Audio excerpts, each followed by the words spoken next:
네, 안녕하세요. 저는 세상의 모든 시술을 설명해드리는 뽀띠닥터 피어봄 의원 대표원장 장현승입니다. 반갑습니다.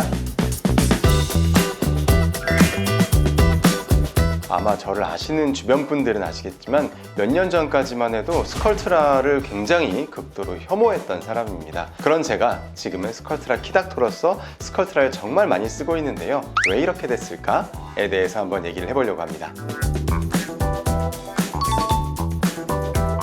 저희 병원에서 시술하고 나서 부작용이 생기거나 결절이 생기거나 문제가 생긴 환자들을 치료하고 있다는 건 다들 아실 텐데요. 제가 치료했던 여러 사례 중에서 특히나 스컬트라를 시술하고 나서 결절이 생기거나 유가종이 생겨서 문제가 되셨던 환자분들이 정말 치료가 어렵고 힘들었어요. 문제는 그 환자분들은 스컬트라를 하고 나면 그렇게 될 수도 있다는 사실, 이런 거에 대해서 전혀 모르고 그냥 필러라고 생각하고 시술을 했는데 이게 이렇게 돼서 너무 고통스럽다 라는 얘기를 하셔서 저는 그때까지만 해도 스컬트라는 저렇게 시술하고 나면 문제가 생길 가능성이 꽤나 있고 그 문제가 생기면 해결이 정말 안 되는구나 라고 생각을 해서 제가 스컬트라를 굉장히 싫어했던 이유입니다. 스컬트라는 지금 사실 저희 병원에서 가장 많이 하고 있는 시술 중에 하나인데요. PLLA라고 하는 화학물 이용해가지고 콜라겐의 생성을 유도해내서 우리의 볼륨을 채워주거나 피부가 퍼석퍼석해지고 힘이 없어지는 것을 개선해주는 그런 역할을 하는 시술이고, 그 결과로서 볼륨의 개선과 피부의 개선 그리고 어떤 리프팅 이펙트까지 같이 볼 수 있는 그런 시술로 현재는 제가 굉장히 애정을 하고 있는데요. 이렇게 애정을 하게 된 이유 중에 굉장히 결정적인 역할을 했던 또 환자분이 한 분 계셨었어요. 이 환자분이 굉장히 저희 병원에서 오랜 기간 다니면서 여러 가지 시술들 많이 하셨었는데 근데 아무리 시술을 해도 해결이 안 되는 그런 애매모호한 부분들이 있었단 말이에요. 이런 입 주변에 생기는 쪼글쪼글해진 피부에 그 굉장히 힘없는 느낌, 이 느낌이 사실은 실리프팅을 한다거나 HA 필러 같은 걸 해서 혹은 지방 이식을 해서 볼륨을 막 채워도 잘 개선이 안 되더라는 거죠. 그래서 고민하던 차에 혹시나 해서 제가 이 스컬트라를 피부 주변으로 이렇게 쫙 넓게 시술을 해봤었어요. 스컬트라를 한 전후로 해서 굉장히 많이 좋아하셨더라고요. 물론 제가 개인적으로 싫어했던 거지 스컬트라는 저희가 싫어하고 좋아하는 거랑 관계없이 전 세계적으로 굉장히 안전한 바이오 스티뮬레이터로 정말 많은 각광을 받고 있었습니다. 그냥 제가 싫어했던 것 뿐이에요.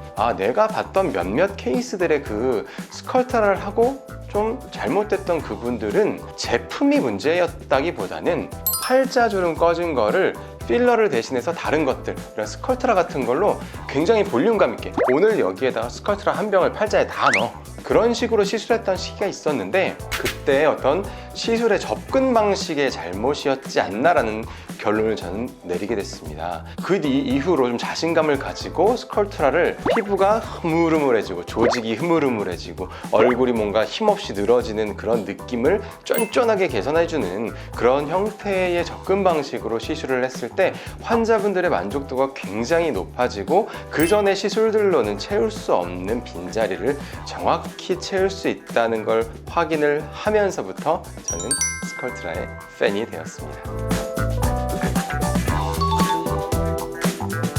필러와 스컬트라, 주베룩 이런 것들의 차이점을 얘기한 영상들이 있었는데 그것도 한번 보시면 도움이 될 것 같긴 한데요. 어떤 접근을 하느냐에 따라서 굉장히 기가 막힌 결과를 내는 어떤 그런 시술의 접근이 될 수도 있지만 한편으로는 큰 부작용을 일으키거나 잘못된 시술의 결과를 낼 수도 있다라는 걸 명심하셨으면 좋겠고요. 그럼 어떻게 접근을 해야 될까? 스컬트라는 필러가 아니다. 우리가 코에 필러를 이용해서 HA 필러죠. 이렇게 코 모양을 만들어내는 시술이 있잖아요. 이 시술은 필러가 가지는 그 본연의 볼륨감, 덩어리감을 이용해서 모양을 만들어내는 시술이에요. 그렇기 때문에 HA 필러 시술은 모양을 디테일하게 만들 수가 있습니다. 스컬트라는 그렇지가 않아요.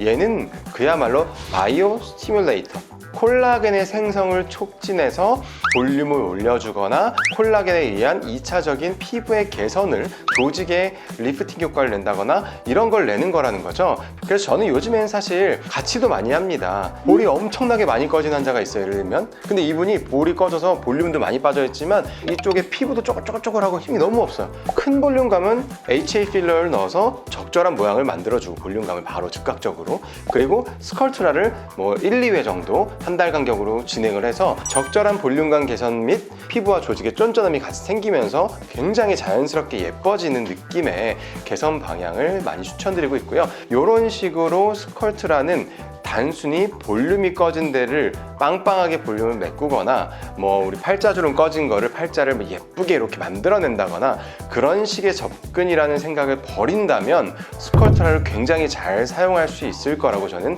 확신합니다. 스컬트라를 제가 선호했던 여러 이유 중에 하나도 스컬트라는 시술 횟수를 너무 많이 할 필요는 없어요. 물론 많이 하면 많이 할수록 지속적인 콜라겐 생성이 되기 때문에 많이 하면 좋겠지만 눈에 보이는 피부의 퀄리티의 개선이라든지 조직의 쫀쫀함을 개선한다든지 이런 효과는 보통 2번, 많아봐야 한 3번 정도를 해도 충분히 누구나 좋아진 걸 느낄 수 있다고 저는 확신하고요. 간격은 보통은 한 달 간격 많이 권해드리고 있고요. 한 달이 그냥 나는 심리적으로 좀 부담스럽다 하시는 분들은 2달 정도 간격으로 하셔도 상관없습니다. 모든 시술이 그럴 겁니다. 많이 해보신 분한테 받는 게 좋겠지만 스컬트라는 아까 얘기했듯이 누가 어떤 생각을 가지고 어떻게 접근해서 사용하냐에 따라서 독이 될 수도 있고 좋은 재료가 될 수도 있다고 말씀드렸잖아요. 그런 의사의 스킬의 편차나 의사 선생님들의 시술의 접근법에 편차를 많이 타는 게 스컬트라예요. 스컬트라를 받으실 때는 스컬트라에 대한 조예가 깊은 분들, 주로 키닥터 분들이라든지 사용량이 좀 많은 분들이라든지 이해도가 좀 높은 분들한테 받는 게 좋겠고요. 당연히 저희 병원 근처에 계신 분들은 저희 병원 오시면 제가 성심성의껏 잘 치료해 드리도록 할게요. 그리고 이 재료가 주는 어떤 개선 효과라는 거는 단순히 오늘 시술해서 딱 모양이 나오고 이런 게 아니기 때문에 환자분과의 어떤 관계나 상담도 굉장히 중요하다고 생각을 해요. 1대1로 맞춤형 상담과 맞춤형 시술을 할 수 있는 곳에서 시술을 받으시면 실패가 없을 거라고 확신합니다. 스컬트라가 아무리 좋게 시술하고 잘하더라도 우연찮게라도 결절 같은 게 생길 수도 있겠죠. 뭐 너무 크지 않은 것들은 너무 걱정 안 하셔도 되지만 만약에 문제가 생긴다면 스컬트라를 좀 결절 치료를 많이 해보신 원장님들을 찾아가셔가지고 치료를 받아보시면 좋을 것 같고요. 어지간한 경우에는 적절한 주사 치료나 뭐 가벼운 치료로도 잘 해결할 수 있으니까요. 너무 걱정하고 미루지 마시고 가까운 그런 것들 해결할 수 있는 병원, 저희 피아봄 의원으로 와주시면 잘 상담해드리도록 하겠습니다. 네, 제가 한때 정말 싫어했고 절대로 나는 저걸 시술하지 않을 거야 라고 생각했던 스컬트라, 지금은 제가 너무 좋아하고 있고요. 너무 잘 쓰고 있고 앞으로도 정말 무궁무진한 가능성이 있다고 생각을 합니다. 단순히 얼굴에 처진 개선이나 이런 것뿐만 아니라 우리 늘어진 팔뚝살이라든지 뭐 무릎 주변에 어떤 피부에 늘어진 느낌이라든지 복부에 이제 살 빼고 나면 우리 다이어트 많이 하잖아요. 이후에 생기는 피부의 처짐이라든지 이런 어떤 바디 쪽의 시술도 해외에서는 정말 많이 이루어지고 있고 한국에서도 앞으로 정말 많이 시술될 거라고 생각을 해요. 그래서 그런 니즈를 가지신 나의 흐물흐물한 피부 조직 그리고 나의 흐물흐물한 바디 조직 탄탄하게 개선하고 싶은 모든 분들께 아주 좋은 시술이니까 많이들 사랑해 주시고요. 여기까지 세상의 모든 시술을 설명해 드리는 뿌띠닥터 장예승이었습니다. 감사합니다.